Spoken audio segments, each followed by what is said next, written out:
Tonight on Q2, concerns on the rise. With the spike in overdoses, we'll share one woman's story as she's now making the most out of a fresh start at life. I just don't think I would have made it if that Narcan wouldn't have been there.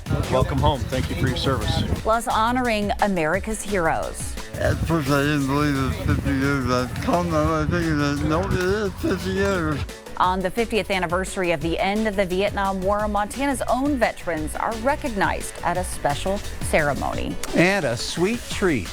Every time I'd give somebody something, they would be so happy, and it brought some joy to my life. One woman turning a hobby into a business, all in an effort to help her family in a time of need. The MTN 530 News starts right now.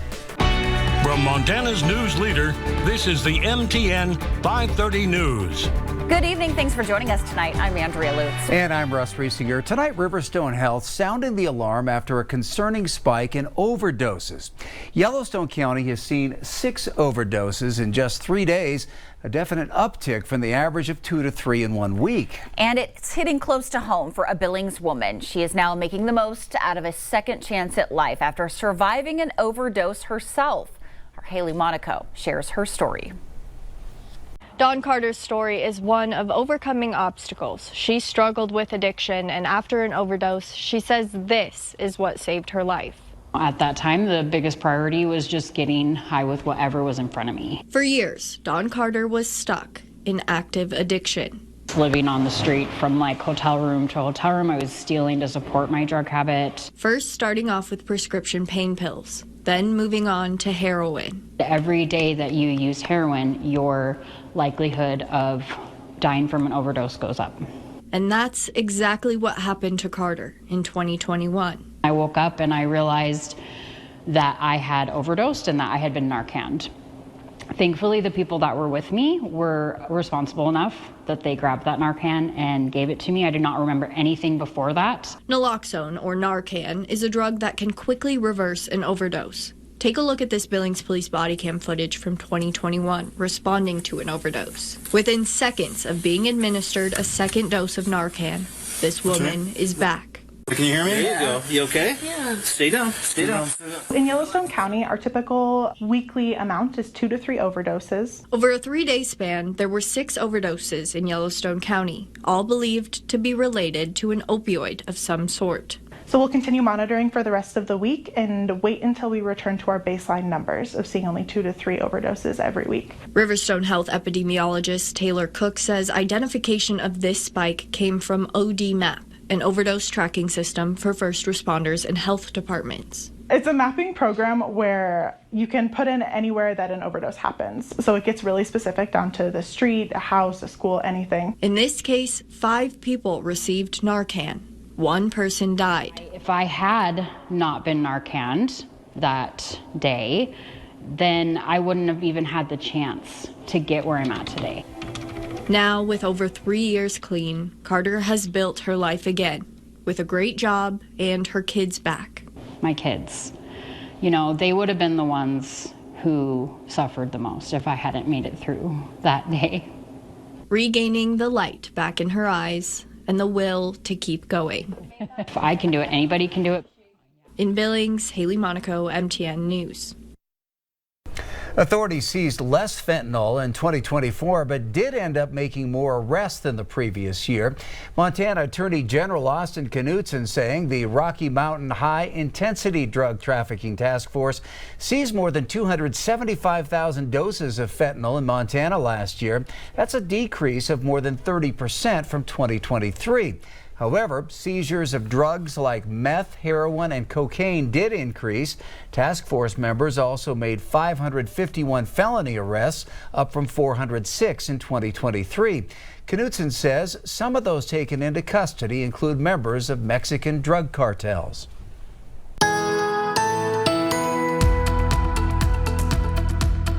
We talked about yesterday the possibility of hitting some record highs, so let's see where we are right now. This is heading into tomorrow afternoon. Billings forecast for 77 tomorrow. 77 would tie the record.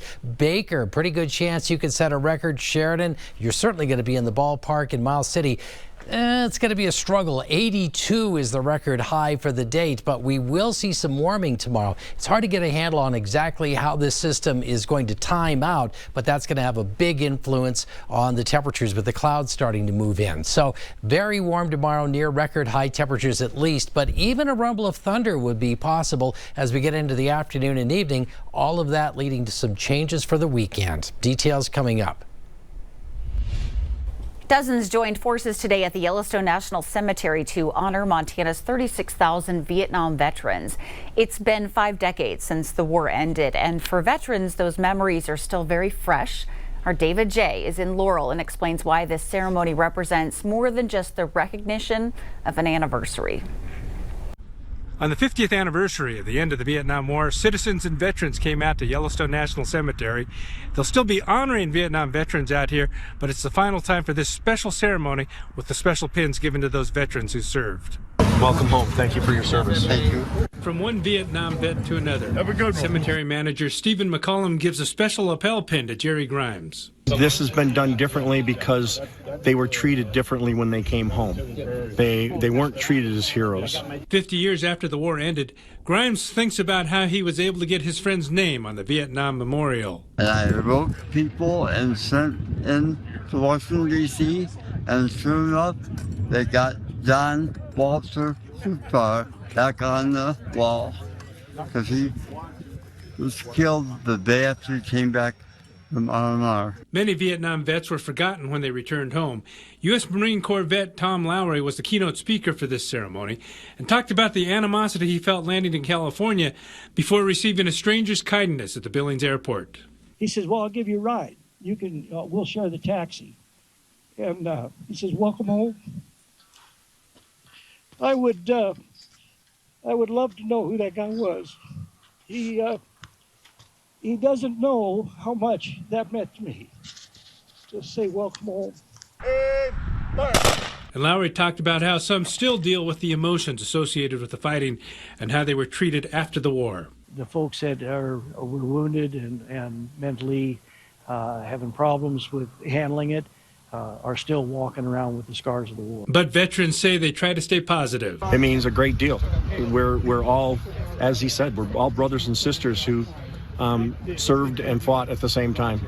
And as stated in the Veteran of Foreign Wars closing prayer, grant that in life's battles we may be strong and brave. And they have a message for other veterans.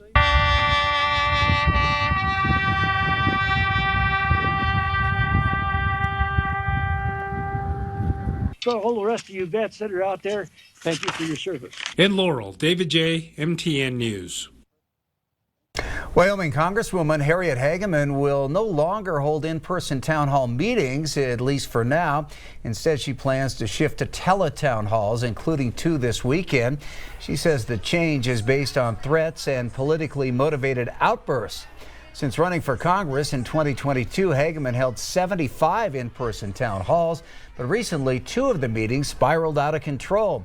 Her office says the one in Laramie, which drew national attention with hundreds of protesters, resulted in tense confrontations which could have erupted into violence.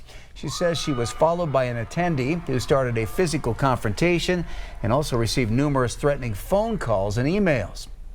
In a statement, Hageman says, it's no secret that I am willing to engage with citizens on any topic in any place, but I draw the line when organized protesters intentionally create confrontation and chaos, escalating tensions to a point where violence seems inevitable. Hageman's decision comes after Montana's 3 Republican federal lawmakers, Steve Daines, Tim Sheehy, and Troy Downing, all declined to attend a town hall last Friday in Billings. That event was organized by Yellowstone County's Indivisible chapter and saw hundreds of attendees. In this case, Daines, Sheehy, and Downing say they're not against town halls, but argue Friday's session was a left-wing political rally. A Shepherd mother is doing what she can to sweeten up Yellowstone County. And baking has always been her hobby, something she picked up after having her son. But now she's firing up her oven to help her family in a time of need. Our Charlie Kleps has her story in tonight's Positively Montana. For most of us, it's just a hobby. But for one Shepherd mom, baking is turning into a business, and it's also helping her family through a stressful time. It brings a sort of peace to my soul. For years, Kelsey Garan has enjoyed her time in the kitchen. Starting at 10 years old, working with her mom. She was always in the kitchen making something, always from scratch, and I kind of picked it up from her. To most recently, finding her hobby again as a stay-at-home mom. I feel like I can tune out the outside world, and whenever I'm baking, that's the only thing I need to focus on. A sweet escape from a world Garan admits has been a little stressful. Garan's 7-year-old son is nonverbal autistic, and last year he enrolled in public school. It was really, really hard on him and me, and it was just a lot of stress. As her son struggled to adjust, his busy schedule with therapy and appointments took over hers. As a mom and a special needs mom, sometimes you forget who you are. Amidst the chaos, Garan turned to something familiar. Tastes good. As it turns out, she wasn't the only one who thought so. Every time I'd give somebody something, they would be so happy, and it brought some joy to my life. Now Garan has taken her hobby one step further, creating this Facebook page, Kelsey's Homemade Baked Goods, and selling her treats in an effort to help pay for some of her son's therapy. For so long, I just felt like a mom and a wife, and I never really had something for myself. A delicacy for both her customers and her family, and some much-needed relief for her. It's nice to know that even as a special needs mom, you still can make your dream come true, which may seem silly, it's just baking, but that's just my thing. In Shepherd, Charlie Kleps, MTN News.